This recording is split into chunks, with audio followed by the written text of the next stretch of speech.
Jo, stop op lidt. Se ut vinduet. Uansett hvor du er i Lofoten, så ser du noe vildt. Fjell som styper rett i havet. Et lys som er magisk. Det her er hjemmet. Vårt hjem. Men du har kjent det, sant? Vintrene er ikke helt som de var. Stormer slår hardere.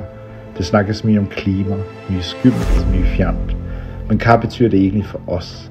For din fremtid her i Lofoten? Det er på tide å kutte gjennom støyen. Vi i Lofoten de grønne øyene er stolte av å presentere en helt ny digital kunnskapsbank.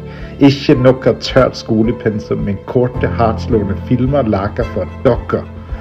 Her får du møte folk som på ekte kan det her. Kursen Ragnhild fra Lofoten IKT bruker rå verktøy som Arkis til å se inn i fremtiden. Du får henge med andre fra Lofotodden Nationalpark og se hvordan naturen endrer seg.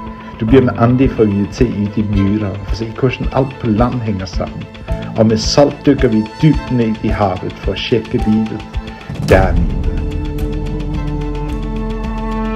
Odd Arne presenterer livet i fjære, og du får se hvordan klimaet påvirker alt fra den minste krabben til den største fisken. Det her er ikke for å skremme, det er for å forberede. For kunnskap er makt, din makt. Så sjekk ut filmer, bli med. Lad os sammen finde ud hvordan vi kan bygge fremtidens Lofoten. For det her er vores øyer, vores chance.